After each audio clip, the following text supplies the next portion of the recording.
Καλώς ήρθατε στο κανάλι μας. Θέλουμε να σας ευχαριστήσουμε για τη συμμετοχή σας και για τον πολύτιμο χρόνο σας. Σήμερα θα ταξιδέψουμε μαζί στην Ιερά Μονή Λιμώνος, στη Λέσβο.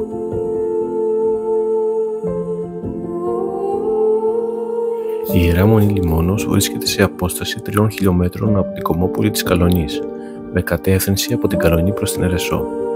Η πρόσβαση στη Μονή επιτρέπεται σε άνδρες και γυναίκες, αλλά για τις γυναίκες απαγορεύεται η πρόσβαση στο καθολικό της Μονής και στη γύρω αυλή.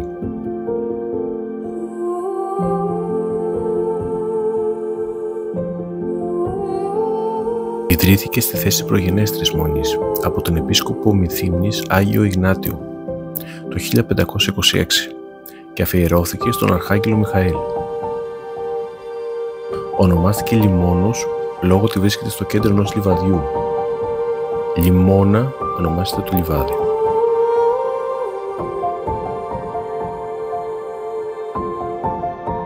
Με το πέρασμα των χρόνων, η Μονή απέκτησε σημαντική κτηματική περιουσία και διέθετε ηλεκτριβείο.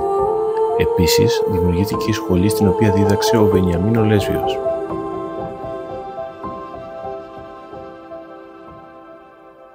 Η Μονή είναι η μεγαλύτερη σε έκταση της Λέσβου.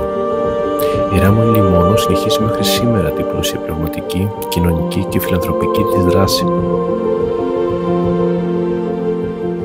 Στο χώρο της στεγάζονται λαογραφικό και γεωλογικό μουσείο και γυροκομείο.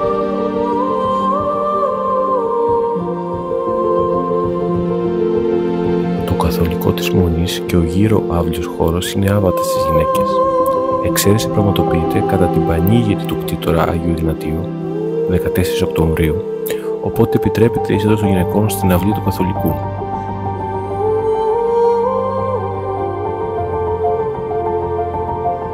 Η Ιερά Μονή Λιμώνος ανοικοδομήθηκε πάνω στα ερείπια ενός βυζαντινού μοναστηριού, το οποίο είχε ερημωθεί είτε κατά την άλωση της Λέσβου από τους Οθωμανούς 1462 μετά Χριστό, είτε λίγες δεκαετίες νωρίτερα.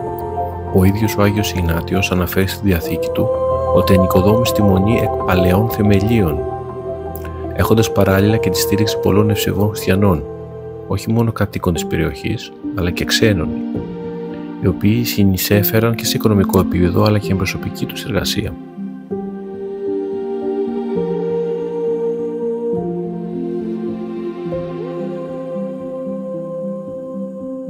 Τους πρώτους χρόνους μετά την ίδρυσή της συγκεντρώθηκαν στη Μονή 12 μοναχοί, στους οποίους συγκαταλέγονται ο πατέρας και ο γιος του Αγίου Ιγνατίου. Αργότερα ο αριθμός των μοναχών αυξήθηκε και υπάρχουν μαρτυρίες ότι σε κάποιες περιόδους ξεπέρασε τους 150. Η Μονή ανακοινήθηκε στα τέλη του 18ου αιώνα.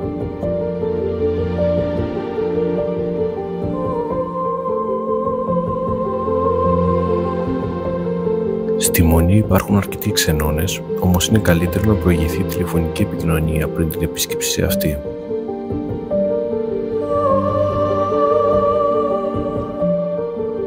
Εάν σας άρεσε η προσπάθεια που κάνουμε για να αναδείξουμε τις ομορφιές του τόπου μας, θα ήταν μεγάλη μας χαρά και τιμή να συμμετάσχετε κι εσείς στο ταξίδι αυτό. Μια εγγραφή, ένα like και με κοινοποίηση πραγματικά θα βοηθούσαν να μεταδοθεί αυτή η προσπάθεια σε όσους περισσότερους ανθρώπους γίνεται. Ευχαριστούμε και πάλι για τον χρόνο σας.